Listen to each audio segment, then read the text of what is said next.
Bienvenue à tous dans ce tour de l'actualité sociopolitique africaine sur TOTV Africa. La Confédération des États du Sahel AES a franchi un cap stratégique. Du 13 au 17 avril 2025 à Bamako, Mali, les chefs d'état-major des armées de l'air du Burkina Faso, du Mali et du Niger se réunissent pour jeter les bases d'une défense aérienne intégrée. Un premier pas historique dans un contexte de tensions sécuritaires et diplomatiques régionales croissantes. Présidée par le général Oumar Diarra, chef d'état-major malien, la rencontre a mis l'accent sur l'interopérabilité des équipements, le partage du renseignement, les frappes coordonnées et la formation conjointe des pilotes. L'objectif est de bâtir une doctrine aérienne commune centrée sur la souveraineté régionale et l'efficacité contre les menaces asymétriques.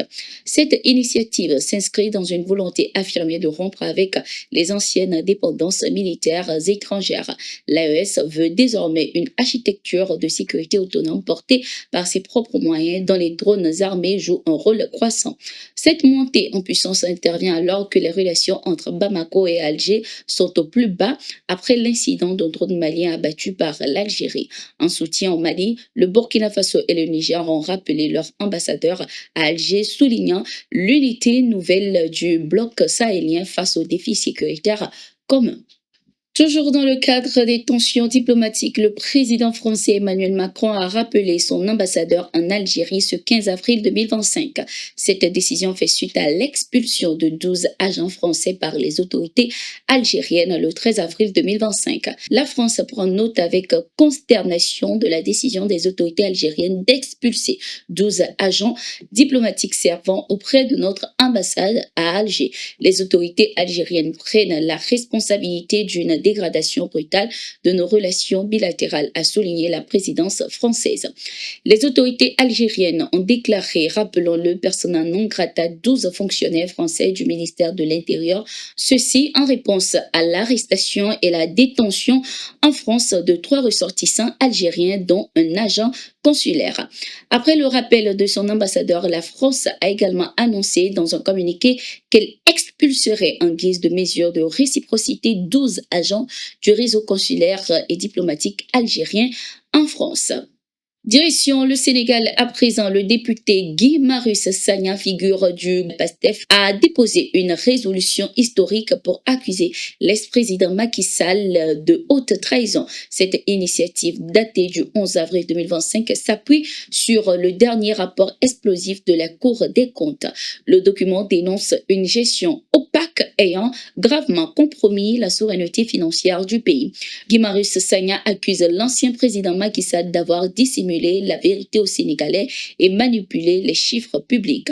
La procédure repose sur l'article 101 de la Constitution. Si la résolution est adoptée par des députés, Macky Sall pourrait être traduit devant la Haute Cour de justice, une première dans l'histoire du pays. Le débat s'annonce ainsi intense au sein de l'Assemblée nationale.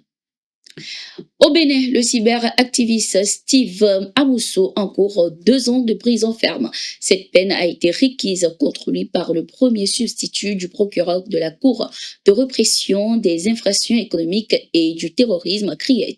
Le parquet a également demandé une amende d'1 million de francs CFA. Steve Amousso est poursuivi pour harcèlement électronique, diffusion de fausses nouvelles et provocation à la rébellion. Selon l'accusation, ce critique du gouvernement de Patrice Talon serait l'auteur des chroniques virulentes publiées sous le pseudonyme de Frères Ranvi qui ont semé la discorde sur les réseaux sociaux. L'affaire Steve Amoussou est suivie de près en raison des conditions controversées de son arrestation qui ont provoqué des tensions entre les autorités togolaises et béninoises. En effet, le cyberactiviste a été enlevé au Togo où il résidait par des individus encangolés avant d'être ramené de force au Bénin et incarcéré à la prison de Missirité. Les autorités togolaises ont ouvert ainsi une enquête et arrêté plusieurs personnes impliquées dans cette affaire. Le verdict du procès de Steve Amoussou dans son pays est attendu le 26 mai 2025. Au Niger, les forces armées poursuivent sans relâche leur lutte contre le terrorisme.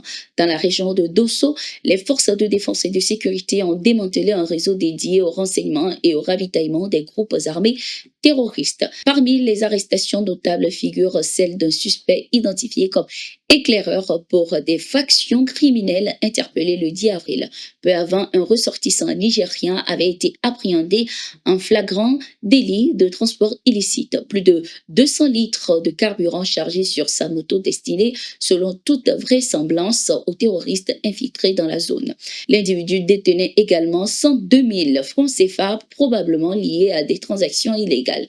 Une opération minutieuse a permis de neutraliser 2 complices spécialisés dans la logistique des groupes armés.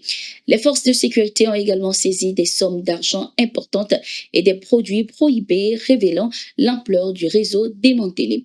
Ces actions illustrent ainsi la détermination des forces de l'ordre face à la menace persistante que représentent ces organisations clandestines. C'était tout pour cette édition de Gatingo sur TOUTV Africa. Merci d'être resté avec nous et à tout de suite pour une nouvelle.